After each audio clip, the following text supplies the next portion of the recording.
На уходящей неделе Кыргызстан стал членом исполнительного совета ЮНЕСКО на 19-23 годы. Кыргызская делегация приняла участие в Санкт-Петербурге в заседании Межпарламентской ассамблеи СНГ. Министр иностранных дел Айдарбеков выступил в Париже во Французском институте международных отношений. В Бишкеке побывал канадский посланник по Европейскому Союзу и Европе Стефан Дион. Вице-премьер Разаков сообщил, что ГКНБ изучает протокол десятилетней давности, который был подписан Адаханом Мадумаровым, когда он был секретарем Совбеза, и согласно которому Кыргызстан арендовал у Таджикистана на 49 лет спорную территорию.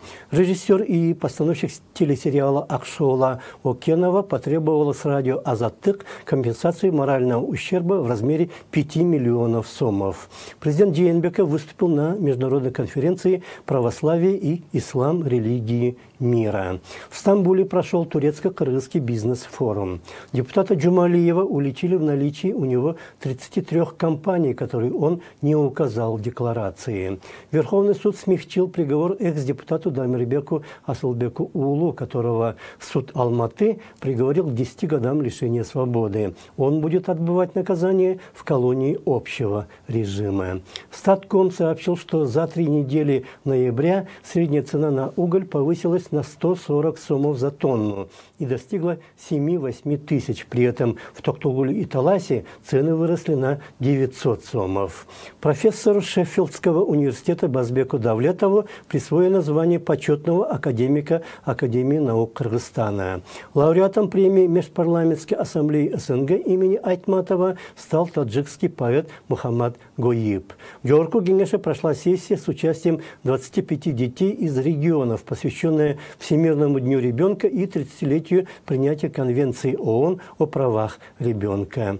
Экс-начальника управления Генпрокуратуры Чалбаева, пойманного при получении взятки в 200 тысяч долларов, приговорили к 5 годам лишения свободы.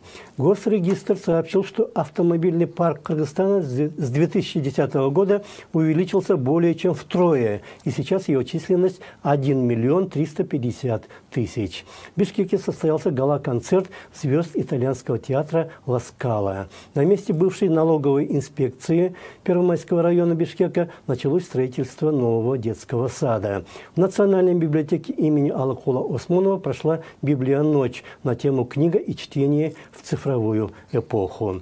Сборная Кыргызстана по футболу сыграла в ничью на своем поле с Таджикистаном и еще сохраняет шанс на выход в следующий этап отбора на чемпионат мира.